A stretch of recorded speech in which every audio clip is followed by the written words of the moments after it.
The Elite Four and Champion are arguably the most prestigious titles in any Pokémon game. They're a Pokémon game's final boss essentially, and there are a lot of them. In fact, I'm pretty sure you don't even know much about some of these guys. So, I've gathered a bunch of cool facts on all of them that hopefully won't make you fall asleep. However, if sleep just so happens to be something that you're struggling with lately, let me tell you about this video's sponsor, Manta Sleep.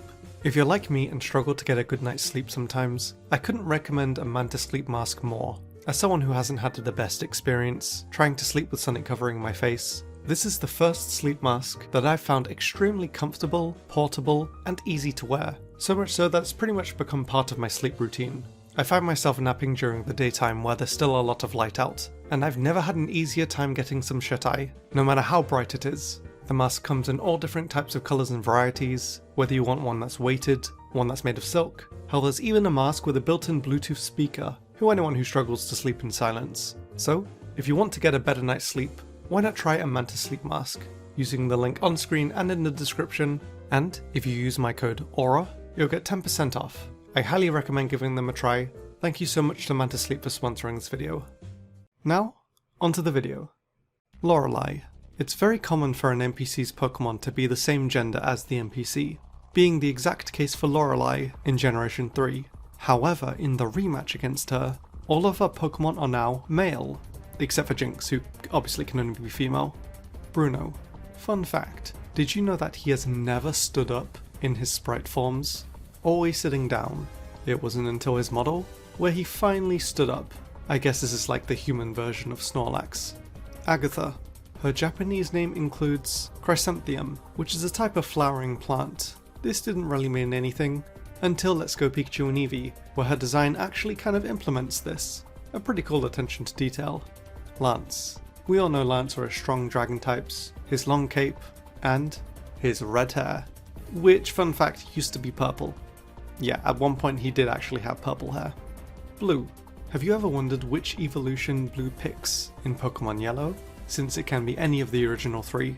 Well, the evolution is determined depending on the result of the first and second battle with your rival. If the player wins both of the first battles, your rival will end up with the Jolteon. If the player wins against the rival in Oak's lab, but either loses or skips the battle on Route 22, your rival will end up with a Flareon. And if you don't win either of the battles at Oak's lab or Route 22, your rival will end up with a Vaporeon. And depending on which evolution the rival has, will determine the rest of his team. In Let's Go Pikachu, however, the rival Trace will always evolve his Eevee into Jolteon. Will. It's theorized that Will has only one eye, since in a lot of their early artwork, one of their eyes was always whited out. It wasn't until the later gens, when both of their eyes were white, leading to this theory not being as plausible, but we technically never see both of their eyes intact. In the games anyway. Koga. This guy is technically the only gym leader who didn't return for the World Tournament in Black and White 2. This is because he was promoted to Elite Four member, with his daughter Janine becoming the gym leader, where she appears at the World Tournament instead. Honestly, they probably should have just included Elite Four members if we're being real, especially if they did the champions. Karen. When it comes to the Johto Elite Four rematches, Karen is the only member who switches out a Pokemon in the rematch, changing out her Houndoom to an Umbreon. Sydney. Continuing the trend of NPCs having illegal Pokemon, Sydney's Shiftry knows the move Extra Sensory in Ruby, Sapphire and Emerald, where it doesn't learn it, his Shiftry being level 48, and not getting the move until level 49 as a Nuzleaf. Some extra cheating going on here. Phoebe. Of all the ghost type specialists, Phoebe is the only one that doesn't use Gengar, arguably the most iconic ghost type Pokemon. Honestly, I respect it. Glacia. She is the only Hoenn Elite Four member who's never seen outside of Evergrande City. Probably doesn't want to deal with all the water Hoenn has. Drake. He is the only Hoenn Elite Four member that has appeared in the anime, where he battled and wiped the floor with Ash pretty easily. Steven. In the anime, Steven has the same French name as Brock, and in the French anime, in episodes where both Steven and Brock were present, Steven kept his English name of Steven Stone, not to be confused with Brock. However, in future episodes, where Brock isn't present, Steven gets his French name back. Wallace. Wallace of course became the champion in Pokemon Emerald. However, in Omega Ruby and Alpha Sapphire, Wallace's gym leader team and champion teams are slightly different. However, in the Delta episode of Omega Ruby and Alpha Sapphire, Wallace uses his Emerald champion team instead of his gym team, which was unchanged from the original Ruby and Sapphire. Aaron. He is one of the only Elite Four members whose ace Pokemon doesn't match his type speciality, being his Drapion, which used to be a bug type, but no longer is. This was a very rare thing for Elite Four members at the time. Bertha. Hippowdon is definitely one of Bertha's most well-known Pokemon, with this Hippowdon changing depending on the media. Bertha uses a female Hippowdon in the games and Pokemon Adventures manga, however uses a male Hippowdon in the anime and the TCG. Flint. He is the only Elite Four member that uses Pokeball seals, specifically for his Magmortar, since they're used alongside Volkner when you fight them both, making Volkner the only gym leader to use seals. Lucian. In the official art for Lucian, he is clearly wearing bright red, however in his small sprite form, his clothes are closer to a pinkish purplish colour. I guess this is a kind of similar situation to what happened to Lance's hair. Cynthia. Known as arguably the best champion and NPC battle in all of Pokemon, however makes a fatal flaw in terms of team building. Cynthia's Togekiss has the hustle ability, however none of Togekiss's moves take advantage of this, making it kind of a waste. Chantel. All the Unova Elite Four members have the exact same teams between Black and White and Black and White 2, except for Chantel, who switches out her Jellicent for a Drifblim. Marshall. In the challenge mode of Black and White 2, Marshall's Conkeldurr is holding a Flame Orb. This is a really common strategy with Pokemon that have Guts as their ability. However, Marshall's Conkeldurr didn't have Guts as their ability, making Flame Orb only hinder his Pokemon. What a dummy. Grimsley. According to an interview with Yusuke Omura, Grimsley is apparently based on Dracula, along with the colours that he wears representing gambling. If that's the case, it probably makes sense why, when he appeared again, he wasn't wearing his gambling colours. Caitlin. She's the only Unova Elite Four member whose ace Pokemon changes between rematches, with her ace Gothitelle being switched out for a Metagross. Alder. If you take a look at Alder, you can see that he's carrying way more than 6 Pokeballs around his waist, and this is apparently because he never figured out how to operate a Pokemon PC for the storage system, which is a pretty funny attention to detail if you ask me. Iris. She is the only champion that doesn't partake in the Pokemon World Tournament. Additionally, she also has little dragon paws on the soles of her shoes. How cute. N. N is the only person to turn down being champion, which technically means he shouldn't count for this video. Malva. She is the only Elite Four member that is also part of a villain team. Also the only Kalos Elite Four member that doesn't have a Pokemon that's capable of Mega Evolution, which might explain why there aren't any proper rematches against the Elite Four, because you think that they'd have Pokemon that could Mega Evolve. Seabold. He is the only Water-type Elite Four member of any Elite Four. He's also the only Kalos Elite Four member that hasn't met Ash in the anime. 'Tis a shame. Would have loved to have seen his cooking. Wikstrom.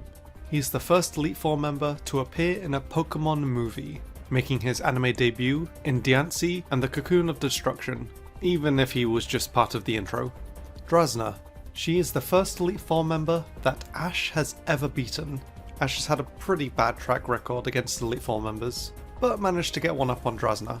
She's also the only Dragon-type specialist that doesn't use a pseudo-legendary, which isn't too surprising, given that a lot of Dragon-types are pseudo-legends. Diantha. She is technically the only human, outside of the Pokemon trainers, to appear in a Smash game, having a small appearance in one of the stages. Yeah, technically not properly in the game, but she's still there, so it counts. Hala. Despite not being an Elite Four member in Ultra Sun and Moon, he still uses his Elite Four team in his rematch battle in the game, with the only difference being using Machamp instead of a Primeape. Upgrade in my opinion. Olivia. She is the only Rock-type Elite Four member of any Elite Four. Additionally, she's the only Island Kahuna in the anime that gives Ash the same Z Crystal as she gives in the games. Ace Roller.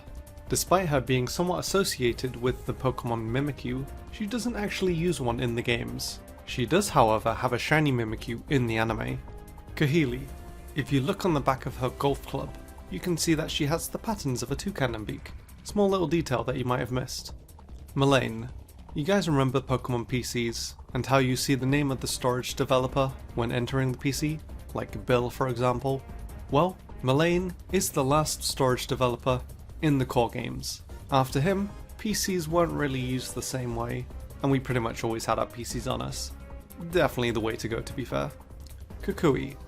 While not technically the champion, he was still kind of part of the league, and his ID number is 161118, which just so happens to be the release date of Pokemon Sun and Moon. Leon. Despite football, or soccer, being a pretty influential sport in Galar, Leon is actually closer to a baseball player than a football player, who even throws his Pokeball more like a baseball pitcher. Rika. She is the only Paldea Elite Four member that doesn't use a flying type, which makes sense since she uses ground type Pokemon. And in the rematch, one of our Pokemon is a Torterra, which is somewhat rare for an Elite Four member to use a starter Pokemon. Poppy. Officially the youngest Elite Four member at the age of 9. So if you lose to her, you should probably feel bad that you lost to a 9-year-old. Larry. In his gym battle, he uses a female Dunsparce. However, in the rematch, he uses a male one. I don't know why these league members keep on switching out their Pokemon. Pretty disrespectful if you ask me. Hassel. He is the only Elite Four member of Paldea that's left-handed. Similar to how you can tell Chantel is also left-handed. Geeta. There is a research task in Pokemon Home that is titled The Pokemon of the Elite Four, which features the final Pokemon of each Elite Four member, with one of these Pokemon being Geeta's Glamora. Does this mean that Geeta was originally supposed to be part of the Elite Four? Or is this just a simple mistake? Probably the latter. And finally, we have the Blueberry Elite Four. All these guys use a specific Pokeball for their team.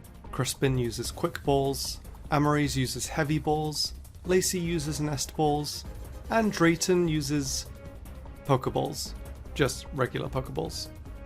Not even Premier Balls. Kinda lame.